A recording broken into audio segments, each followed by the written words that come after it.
La motivation est un concept complexe qui établit un lien entre performance individuelle, performance collective et performance de l'entreprise. La motivation doit permettre l'implication du salarié au service de la performance de l'entreprise. Il existe de nombreuses définitions de la motivation et toutes font ressortir 4 éléments de base. Tout d'abord, une direction, un but à atteindre.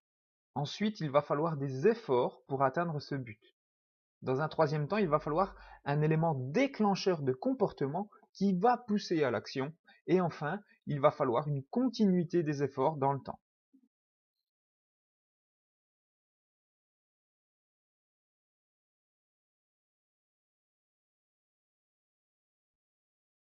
Au XXe siècle, l'industrialisation et la croissance des entreprises vont pousser les théoriciens de l'organisation à se pencher sur les facteurs qui vont permettre d'accroître les performances de l'entreprise. Ils mettent en évidence que la motivation au travail a un effet sur la qualité du travail et sur l'efficacité des salariés. Ainsi, plusieurs théories sont mises en avant.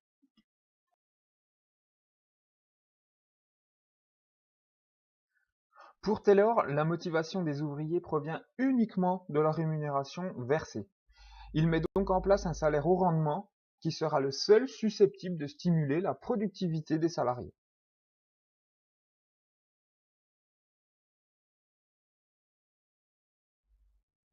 Maillot s'éloigne radicalement de cette approche. Euh, Ces études vont lui permettre d'identifier un autre facteur de motivation, celle des relations humaines. Selon lui, l'intérêt et l'attention portés au travail des ouvriers va provoquer une augmentation de leur motivation et de leur productivité.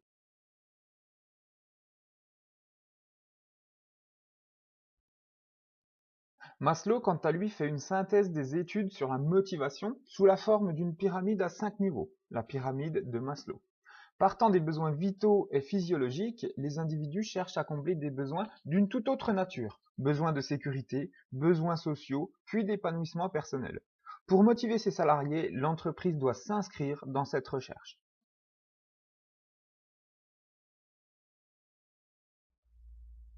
Herzberg analyse la motivation selon deux axes, d'où le nom de théorie bifactorielle. Il met en avant dans un premier temps des facteurs extérieurs ou des facteurs d'hygiène, tels que la rémunération ou encore la qualité des relations hiérarchiques, qui vont être nécessaires pour éviter la démotivation, mais qui ne vont pas avoir un impact conséquent sur la motivation. C'est pour ça qu'ils mettent en avant le deuxième facteur, qui sont cette fois des facteurs plutôt valorisants, tels que l'intérêt du travail, les responsabilités, l'autonomie, qui vont tous générer la satisfaction du salarié et contribuer ainsi à sa motivation.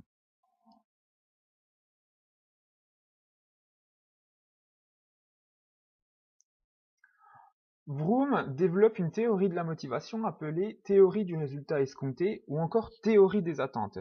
Il montre que la motivation résulte de la combinaison de trois facteurs qui sont la valence, l'instrumentalité et l'attente.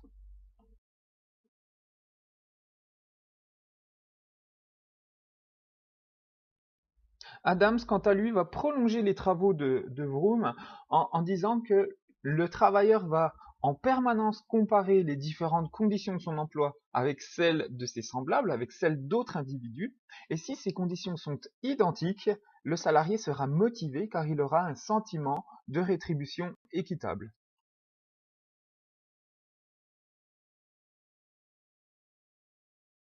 Il existe différents outils pour favoriser la motivation dans les entreprises. Dans le sens des travaux de Taylor, on retrouvera par exemple la rémunération. Il existe également des instruments, des outils plutôt personnels tels que l'amélioration des conditions de travail, organiser des formations, évolution de carrière, polyvalence, enrichissement des tâches, etc. Il y a également des instruments plutôt collectifs cette fois, tels que le climat social, donc on va améliorer ici la qualité des relations au travail, ou encore favoriser la communication interne.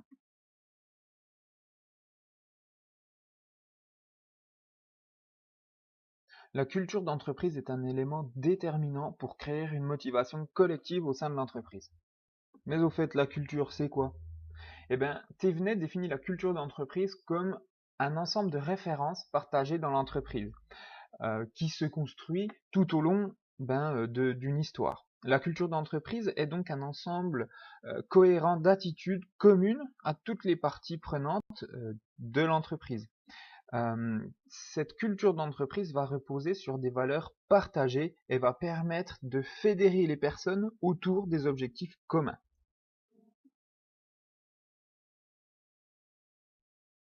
La culture de l'entreprise peut s'étudier au travers de 5 composantes. La première composante, ce sont les valeurs. Ce sont l'ensemble des idées et croyances qui sont partagées par les différents acteurs de l'entreprise. Les mythes, ce sont les histoires et les anecdotes qui vont circuler dans l'entreprise. Les tabous, ce sont des situations, des événements qu'il ne faut jamais évoquer dans l'entreprise.